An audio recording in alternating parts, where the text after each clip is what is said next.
Here's a video to get you ready for the first test that we're going to have in the chapter that we're calling 56, which is all of the polynomial skills that you need to be able to do. So part of your quiz is being able to manipulate polynomials by either adding or subtracting them, multiplying them, or doing any of the special multiplication. So that's what this video is going to help you do, giving you an example of every single type that you should be able to do well in this next test. So the first one gives you two trinomials, trinomial meaning three terms, that you're asked to subtract. When we're done subtracting, we'll review what degree meant, and we'll review the types of the polynomials so we can review a little bit all at once here. So when it goes to subtract, the biggest thing you want to remember is that this minus sign distributes. So what I mean by that is it actually applies to everything that is after it. So whether you rewrite it and multiply everything by a negative, that will change signs, or you just go through it individually in your head, whichever way works, but you have to remember that minus sign affects everything after it.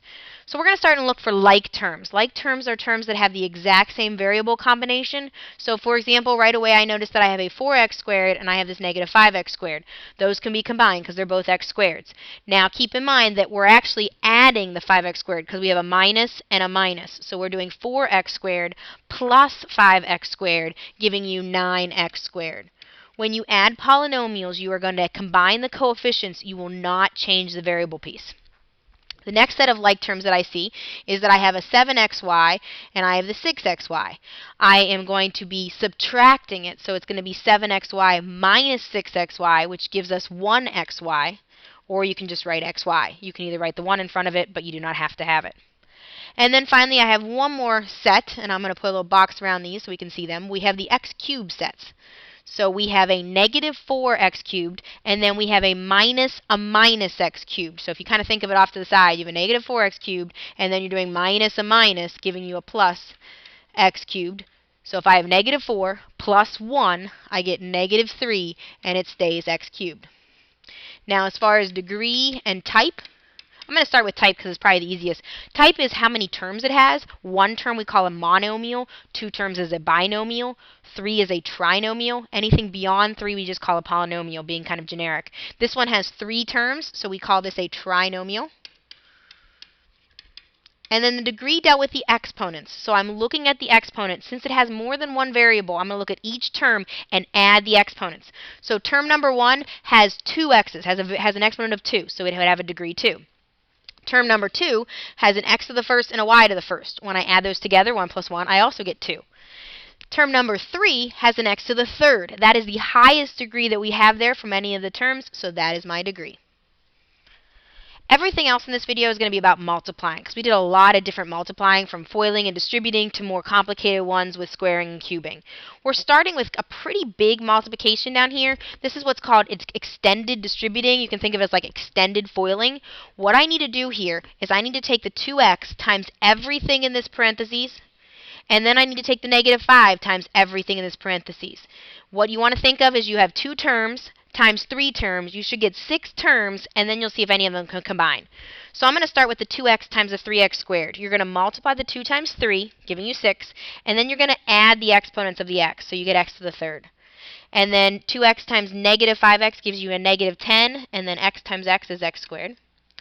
2x times 2 is 4x, positive. Now I'm going to take negative 5 times everything. Negative 5 times 3x squared is negative 15x squared. Negative 5 times negative 5x is a positive 25x. And negative 5 times 2 is negative 10. Looking at like terms, I have these like terms and I have these like terms. So I have two pairs that have to combine. So I still have the 6x cubed. Negative 10x squared and negative 15x squared is negative 25x squared. If you need to use a calculator, you're just combining the coefficients. 4x plus 25x is 29x. And then you have a minus 10. Describing this a little bit, this is a polynomial with degree 3. The next one. This one is an example of one of our special types. You might not notice it right away, but when you do your foiling,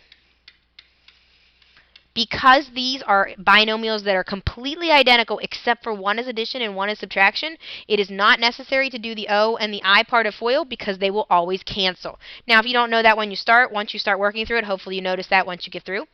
So all we need to do is the F and the L part of it. So we're going to take 3xy squared times 3xy squared, which gives me 9 x squared y to the fourth. We multiply the coefficients and add the exponents. And then we're going to do positive 6 times negative 6, which is negative 36. This special type was called the difference of perfect squares. It is difference because you get a subtraction. You always get a subtraction with these. And the numbers that results are perfect squares. 9 is a perfect square. 36 is a perfect square. If you went the whole way out and FOILed it, what you would have is two pieces that would cancel, and you'd end up with the same answer. This answer, to review, has two terms, so we call it a binomial, and the degree would be 6 because we have 2 x's here and 4 y's, so 2 plus 4 is 6. Now looking at some other one. The first one is not really a special type, just kind of a longer one, and then we're going to finish with two special types down at the bottom. For the first one, we have 3 binomials that are being multiplied. Your job is to pick any of the two. I would pick the first two because they're a little simpler. They have just plain old x, not 2x. FOIL them. So I'm going to take these two and do the FOIL. So x times x is x squared. That's my first. X times 2 is 2x. Negative 4 times x is negative 4x. Negative 4 times 2 is negative 8. Combine like terms, so I get x squared minus 2x minus 8.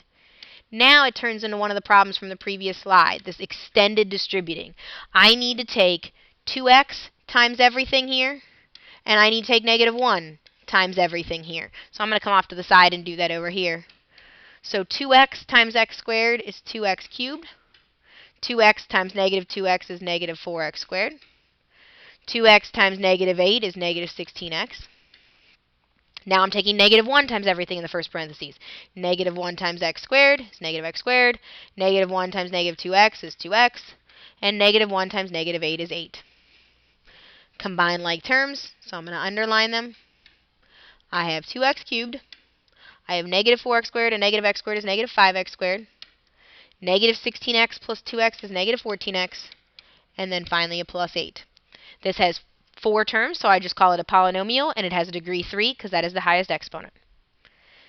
For the next one, this is called a binomial squared. You have two options. You could either take 5x minus 3, duplicate it, put another 5x minus 3, and do a foiling. Takes you a little longer, and if you're trying to worry about time management, it does help to know the shortcuts.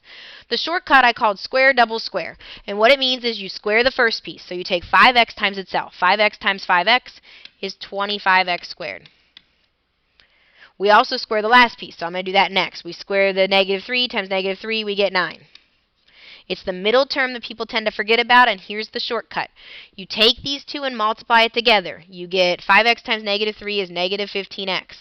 That's what you would get for the outer. It's also what you would get for the inner if you FOIL it. You're going to have it there twice if you do it the long way. Negative 15x plus another negative 15x is negative 30x. So that's what I mean by double. You think of whatever the outer is, the outer and the inner will be the same. So it's there twice. It's doubled. You always get 3 terms. These will always be trinomials, and in this case the degree is 2.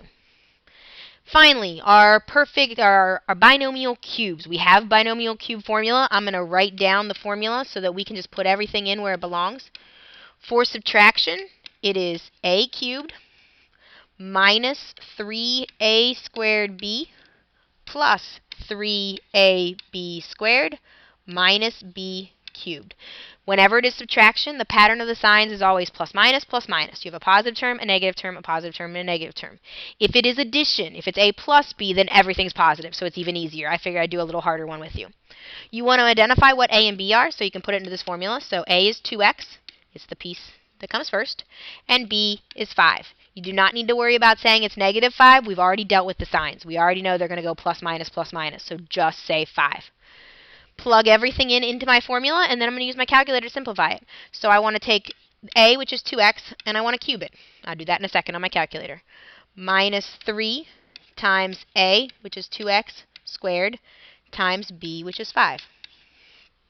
Plus 3 times a, which is 2x, and b, which is 5 squared, minus 5 cubed. At this point, I pull out my calculator. I just want to figure out what the coefficients are. So the first one, I have 2 cubed. 2 cubed is 8.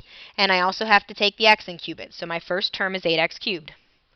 Minus, you're going to type in the coefficients exactly what you see. You're going to say 3 times 2 squared times 5. And your calculator will do the correct order of operations. So what do we have here? 3 times 2 squared. times 5, I get 60. And it is x being squared because this exponent applies to the x. The next one, again, our calculator will help us here because we are taking 3 times 2 times 5 squared. So again, if you're working with your calculator, you're going to type in 3 times 2 times 5 squared, giving you 150, and it's just x. And then finally, minus 5 cubed, which is 125.